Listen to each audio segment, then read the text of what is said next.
On leur dit, il faut avoir la foi. On ne sait pas. Dieu ne parle jamais d'autant. Il te montre les épreuves, il te montre les promesses, il te montre là où tu vas aller. Mais il ne te dit jamais combien de temps. Si Moïse savait qu'il allait passer 40 ans, je peux être sûr à 89,9% qu'il a dit, non, je n'y peux pas. Je reste en Égypte. Dieu ne te dira jamais combien de temps tu vas passer dans le désert. Alors, les femmes et les hommes qui nous appellent, ils disent, je veux un enfant, priez pour moi. Non, va avoir, et la foi. Et on est surpris quand ils nous disent, mais moi et mon copain, nous prions tous les jours. Attends, vous êtes qui? Votre quoi? Mais mon copain. Et ça, c'est tous les jours, toutes les semaines qu'on a ça. Les gens qui font le counseling peuvent le dire. C'est pas vrai. Moi et mon copain ou ma copine. Et on leur demande, où est ton copain? Mais nous vivons ensemble. Et ça fait combien de temps que vous cherchez un enfant? 4 ans. S'il vous plaît, priez pour que Dieu nous donne un enfant. Et ils insistent. Et on leur dit, attends, notre Dieu est un Dieu saint. Vous êtes dans le péché. Mais pourquoi? Parce que ce n'est pas ta femme, c'est ta copine. Tu n'as pas le droit de coucher avec ta copine. Vous êtes dans la fornication. Mais en fait, on a préparé ça. Il y a eu des complications, mais on va le faire l'année prochaine. Séparez-vous! Ah, au moins il y a une femme qui dit Amen. Séparez-vous, dit le Seigneur. Il y a quelques années, je prêchais à la radio ici, moi, et je parlais des copains, de ceux qui ont des copains et des copines. J'ai dit, dans le Seigneur, il n'y a pas de copinage. Vous priez, vous engagez une relation sérieuse qui va, si c'est la volonté de Dieu, aboutir au mariage. Et j'ai dit, si tu as un fiancé ou une fiancée et tu n'as pas prié, et j'ai dit, stop! Et j'ai crié comme un fou, stop! Personne n'a dit Amen. Et il y a une fille qui a dit, je ne vais plus écouter cette émission. Parce que quand elle est sortie, dans son cœur, il y avait stop! Qui est-il pour me dire stop? Ce n'est pas moi qui te dis stop. C'est la parole de Dieu qui te dit stop. Le copinage n'est pas chrétien. Il y a des gens qui ne veulent pas entendre ça. Nous rendons grâce au Seigneur parce qu'il y a beaucoup de personnes, il y a beaucoup de couples qui vivaient dans le péché, qui sont séparés. Il y a ceux qui ont pris l'avion, qui sont venus en Afrique pour arranger tout. Il y a d'autres qui se sont mariés et après ils sont ensemble, sans culpabilité, dans la sanctification. La sanctification, ce n'est pas seulement le sexe, ce n'est pas seulement la fornication, ce n'est pas seulement l'adultère. La sanctification, c'est tout ce qui est en dehors de la parole de Dieu. Alléluia! Je voudrais un peu traîner sur le verset 5 parce que c'était la condition avant de voir le miracle. Parce qu'ici, on va voir le miracle. Mais avant le miracle, il fallait quoi? Il fallait la sanctification. J'ai dit, il fallait la sanctification. La sanctification. La sanctification, c'est un processus. Personne n'est parfaite ici. Amen. Mais il ne faut pas que tu sois la même personne dans 6 mois. Il y a des chants, on tend vers la perfection. Paul disait, je tends vers la perfection. Je n'ai pas encore atteint, mais j'oublie ce qui est en arrière. Mais je me concentre sur ce qui est devant. Alléluia. Ok, maintenant on va lire le verset 9 à 10. Josué dit aux enfants d'Israël, approchez et écoutez les paroles de l'Éternel, votre Dieu. Amen. Josué dit, à ceci vous reconnaîtrez que Dieu, le Dieu vivant est au milieu de vous. Et qu'il chassera devant vous les Cananéens, les Hittiens, les Éviens, les Phéréziens, les Girgasiens, les Amoréens, et les Jébusiens. C'est pas fini. L'adultère, la stérilité, la fornication, la sorcellerie, tout ça, ce sont des géants.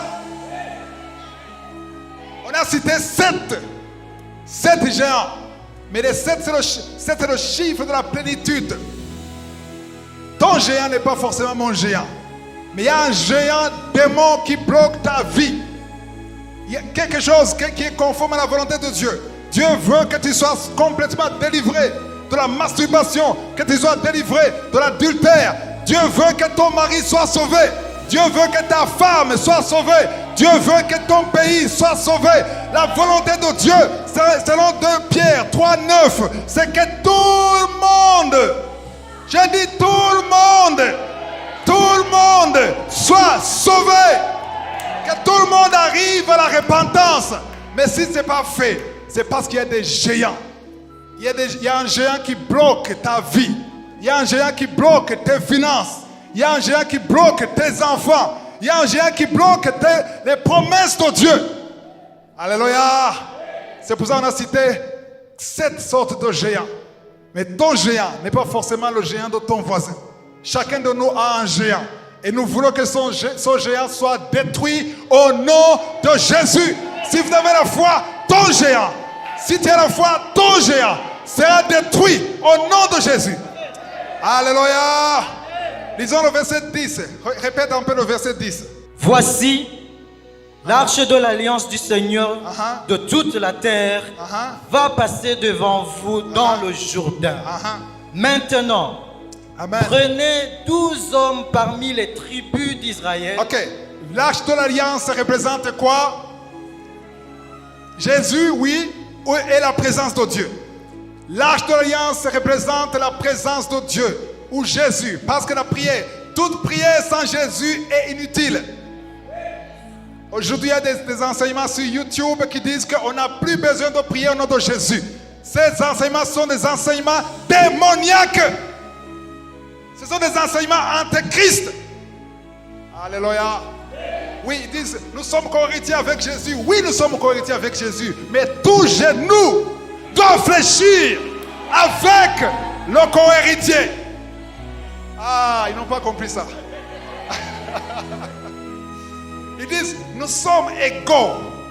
Nous sommes ressuscités. Nous sommes assis avec Jésus à la droite du Père. Mais la même parole dit que tout genou doit fléchir devant le co-héritier et Seigneur Jésus. Personne ne peut prétendre être au même niveau que Jésus. Jésus, qu'est-ce que Jésus a dit? Il a dit, sans moi. Pas moi, Jésus. Sans Jésus, vous ne pouvez rien faire. Tu ne peux pas. En fait, la Bible dit tout genou. Alain, quand on dit tout genou, pas seulement sur la terre, au ciel, même les anges, même les démons sous la terre doivent fléchir devant Jésus. Comment peux-tu dire, je n'ai pas besoin de nom de Jésus parce que j'ai le pouvoir? Qui t'a donné ce pouvoir? Pour poser une question, qu'est-ce que tu as que tu n'as pas reçu? Dis-moi une chose que tu as que tu n'as pas reçu. Et si tu l'as reçu, pourquoi est-ce que tu te comportes comme tu n'as pas reçu? Pourquoi est-ce que tu as l'orgueil? Il n'y a rien que tu n'as pas reçu. Alléluia. C'est pour ça que si tu veux la victoire, il faut avoir l'arche de l'alliance. Chaque fois que les enfants d'Israël, ils étaient en guerre. Et si par malheur, ils oubliaient l'arche, ils devaient perdre. Mais chaque fois qu'il y avait l'arche, ils avaient quoi? La victoire. Sauf quand ils ne sont pas sanctifiés. S'il y a le péché. S'il y a le péché parmi eux, même l'arche ne fonctionnait pas. C'est pour ça que tu as besoin de Jésus. J'ai dit, tu as besoin de Jésus. Ta vie n'est rien sans Jésus. Tu ne peux rien faire sans Jésus. Amen. C'est pour ça qu'il faut Jésus dans ta vie. Et l'arche de l'alliance devait être devant eux, pas derrière, mais devant. C'est-à-dire que Jésus doit passer avant. On va voir que pour traverser le Jourdain, ce sont les sacrificateurs qui devaient marcher avant le peuple. Le peuple était derrière, mais c'était les sacrificateurs. Pourquoi les sacrificateurs? Pourquoi est-ce qu'ils étaient privilégiés? Parce qu'ils portaient l'arche de l'alliance. si aujourd'hui tu es sauvé, si aujourd'hui tu es repenti, si aujourd'hui tu es appelé enfant de Dieu, tu es la lumière du monde. Tu es la lumière du monde. Tu es le sel du monde. C'est toi qui dois passer en avant. Le problème, c'est qu'aujourd'hui, les enfants de Dieu sauvés sont derrière les incroyants, sont derrière les païens. Ils veulent que les païens commencent, mais ce n'est pas eux qui doivent commencer. C'est nous qui devons commencer. Parce que c'est nous qui portons la gloire de Dieu. Nous portons la présence de Dieu. Alléluia. Le verset 13, 14. On va voir comment ils ont traversé. Le peuple sortit de ses tentes pour passer le Jourdain et les sacrificateurs qui portaient l'arche de l'alliance marchèrent devant le peuple. Quand les sacrificateurs qui portaient l'arche furent arrivés au Jourdain, Ça c'est quel verset? 15. Et que leurs pieds se furent mouillés au bord de l'eau, le Jourdain regorge par-dessus toutes ses rives tout le temps de la moisson. Dis un peu verset 13 pour mieux comprendre.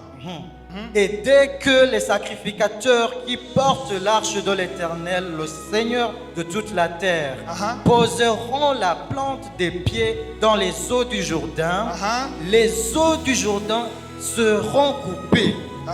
Les eaux qui descendent d'en haut, et elles s'arrêteront en un monceau. Alléluia.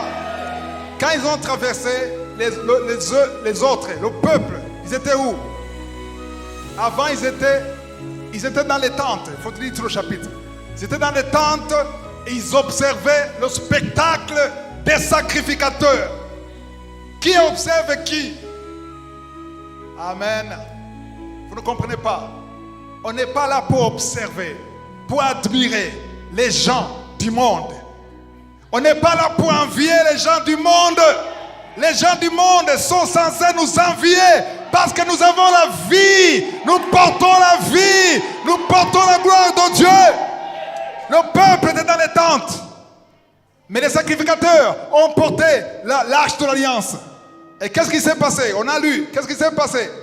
Le verset 15. Quand les sacrificateurs qui portaient l'arche furent arrivés au Jourdain, quand les sacrificateurs qui portaient l'arche, c'est-à-dire qui portaient la gloire de Dieu, qui portaient la présence de Dieu, qui est l'image de Jésus aujourd'hui. Alléluia. On a dit quand. Pourquoi on a dit quand? C'est quelque chose qui s'est passé quand ils ont marché. Quand ils ont fait l'action. Aujourd'hui, je veux qu'on apprenne qu'il faut faire l'action. Les enfants de Dieu sont fainéants aujourd'hui. Alléluia. Il y a des choses qui ne marcheront pas avant que tu fasses un premier pas. 3 personnes ont compris ça. Il y a des portes qui ne vont pas s'ouvrir dans ta vie aussi longtemps que tu resteras assis à te lamenter, à attendre un miracle. Il y a des miracles qui demandent que tu fasses le premier pas. Il y a des miracles qui demandent que tu marches. Dis marche. Dieu veut avancer avec ceux qui marchent. Alléluia. Quand ils ont fait le premier pas, c'est le verset 15. Amen. Quand ceux qui portaient l'arche furent arrivés au Jourdain et que leurs pieds furent quoi? Quoi? Avant c'était quoi? Sec. Aïe aïe aïe. Tous les pieds secs aujourd'hui. Je veux que ça soit mouillé. Les pieds des enfants de Dieu, les pieds des sacrificateurs qui sont secs, il faut que ça soit mouillé. L'eau est l'image de la parole. Alléluia. Quand leurs pieds, pas les pieds de n'importe qui, pas les pieds de quoi? Pas les pieds du peuple, mais quand leurs pieds se furent mouillés, le titre, vous le connaissez, mets ton pied dedans. Dedans où? Dans l'eau. Alléluia. Il y a quelque chose qui te bloque. C'est quoi? C'est l'eau qui bloque. Mais il y a quelque chose que tu dois faire. Ton pied doit bouger. Bouge un peu ton pied. Bouge. Alléluia. Il y a un autre pied que je ne vois pas. C'est ça que je veux. Le pied spirituel doit bouger pour avancer. Alléluia. Il y a des choses que je n'aurais jamais eues dans ma vie si je ne vais pas bouger mon pied spirituel. Ce que je suis aujourd'hui, j'ai bougé. Ce que je suis aujourd'hui, ce n'est pas un héritage de ma famille.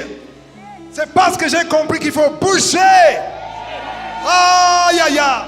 Il fallait bouger mon pied. Alléluia. Il faut bouger ton pied. Il y a des gens qui veulent bouger, mais que le pied reste sec. Ça veut dire quoi? Ils n'ont pas touché l'eau. Amen.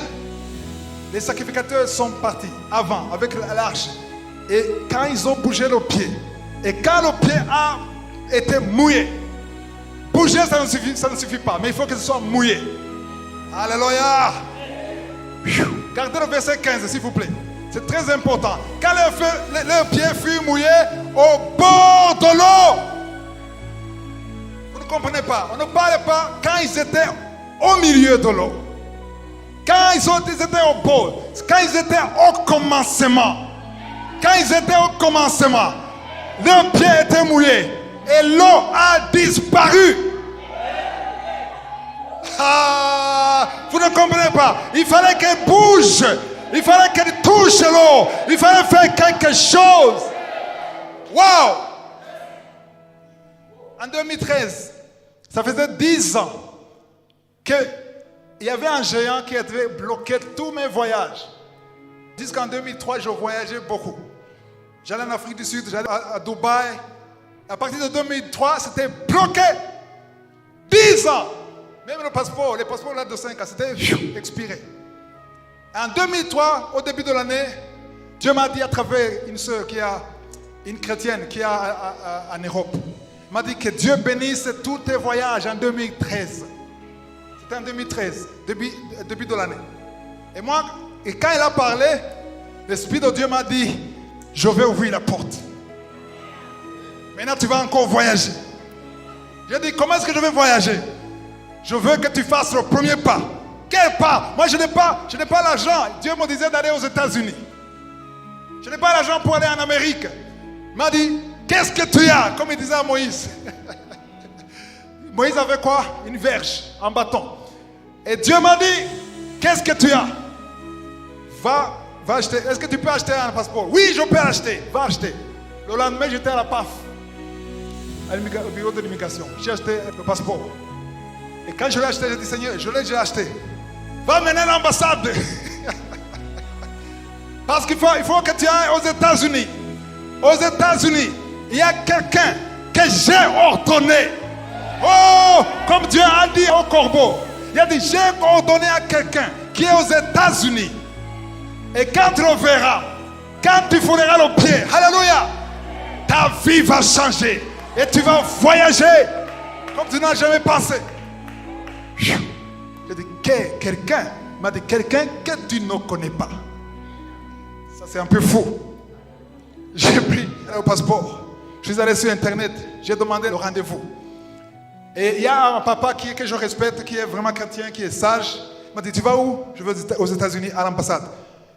Ton passeport, il y a des visas, ou le visa sud-africain. Il m'a dit, je l'ai eu il y a 2 jours. Il a fait comme ça. Il m'a dit, il faudra prier. Enfin, attends, je n'ai pas envie de paniquer, mais parce que Dieu m'a dit qu'il va faire quelque chose. Et moi, je ne fais pas peur, parce que je me disais, je vais juste mettre mon pied. Alléluia. Si ça ne s'ouvre pas, ce n'est pas grave, je vais continuer à vivre, parce que je vivais, mais je vais juste obéir. Et quand je suis allé à l'ambassade, je suis arrivé là-bas, tout le monde était là. Quelqu'un est allé à l'ambassade. Tout le monde était concentré. J'arrive, j'entre. La dame me regarde. Elle me dit, tu vas où? Aux États-Unis. Pour combien de temps? Je dis combien? 2-3 semaines. Tu es marié? Oui. Tu as des enfants? J'ai un enfant. Demain à 15h, tu vas prendre le passeport, il y aura le visa. Quand il m'a dit ça, ok, je suis sorti. Mais quand je suis sorti, au lieu de dire Amen comme vous, je pensais où c'est? Et le ticket. Et quand je suis sorti, les gens me regardaient. Ils disaient, oh, il n'a pas eu le visa. Et le lendemain, quand je suis venu, tous ceux qui ont le visa, ils ont dit, on pensait tous que tu n'as pas eu le visa. Parce que je me demandais où le ticket, ça sera où. Mais après 3 jours, Dieu a pourvu le ticket. Et quand je suis allé aux États-Unis, j'arrive, je vois la personne. D'une façon, c'est une longue histoire. Sinon, je vais sortir de l'enseignement. Ok? C'est une longue histoire. J'ai trouvé la personne. Quand la personne, je l'ai vue, elle m'a dit, je vais te soutenir. Je vais soutenir ton ministère. Et jusqu'aujourd'hui, la personne me soutient. Et en 2013, je suis allé 2 fois aux États-Unis. Je suis allé une fois en Europe. Je suis allé en Afrique du Sud. Et je n'ai rien fabriqué. Parce que Dieu a dit, bouge ton pied. Bouge ton pied. Alléluia. Il y a un pas. Il y a un pas à faire dans la vie. Alléluia. Les eaux qui descendent d'en haut s'arrêtèrent et s'élevèrent en un monceau à une très grande distance près de la ville d'Adam qui est à côté de Tsartan, et celles qui descendent vers la mer de la plaine, la mer salée, furent complètement coupées. Complètement coupées. Le peuple passa vis-à-vis de Jéricho. Hey! Alléluia! Tu sautes maintenant, on va vite parce que le temps court. Je suis allé dans beaucoup de choses.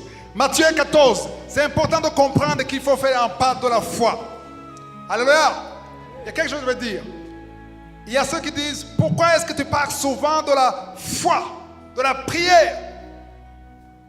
Et il y a ceux qui disent, tu ne parles jamais de la repentance. Qu'est-ce que je dis le vendredi? Qu'est-ce que je parle? Je parle de la repentance. Je parle de la sanctification. Mais j'insiste sur la foi. Pourquoi? Parce que dans Hébreux 11, verset 6, il est écrit que personne, amen. On ne peut pas plaire à Dieu. Il est écrit sans la foi, il n'est pas difficile, mais il est impossible de lui plaire. Il est impossible de plaire à Dieu sans la foi. C'est pourquoi chaque fois que je vois les chrétiens, j'essaie de les motiver à avoir la foi. Il faut être sanctifié, mais aussi, il faut aussi avoir la foi. Parce que c'est ça qui plaît à Dieu. Sans la foi, tu ne peux pas plaire à Dieu. Je peux voir ceux qui veulent plaire à Dieu. Il faut la foi. J'ai dit, il faut la foi. Et la foi vient de quoi? De ce qu'on entend. C'est pour ça qu'il faut qu'on prêche tous les jours pour que les enfants de Dieu aient la foi. C'est pour ça que je vous partage les témoignages. Il y a ceux qui entendent des témoignages comme ça, ils disent, ah, ça c'est l'orgueil. C'est pas l'orgueil. Si tu dis que c'est l'orgueil, c'est de la jalousie. La jalousie, c'est un esprit qui doit être brisé au nom de Jésus. On le fait pour la gloire de Dieu. Matthieu 14, versets 22 à 26. Faisons vite. Aussitôt après, il obligea les disciples à monter. Continue, c'est Jésus. Il obligea les disciples à monter dans la barque et à passer avant lui de l'autre côté pendant qu'il renverrait la foule. Quand il l'eut renvoyé, il monta sur la montagne pour prier à l'écart. Et comme le soir était venu, il était là seul. La barque, déjà au milieu de la mer, était battue par les flots, car le vent était contraire. Amen. À la 4e veille de la nuit, Jésus alla vers eux, marchant sur la mer. Quand les disciples le virent marcher sur la mer, ils furent tremblés et dirent, c'est un fantôme. Et dans leur frayeur, ils poussèrent des cris. Wow. Dans leur frayeur, ils poussèrent des cris. Le vent était à l'encontre, était dans le sens contraire. C'est pour ça que je dis Amen. Normalement, ce n'est pas un endroit pour dire Amen. Alléluia. Parce que quand le vent est contraire, c'est le moment de glorifier Dieu. Il y a des épreuves qui sont là pour glorifier Dieu. Et ils ont poussé des cris. Ils ont dit, nous souffrons, nous mourrons. C'est fini. Il y a des gens ici qui sont calmes, mais ils sont en train de crier à l'intérieur. Il y a des cris de peur, de panique. Amen.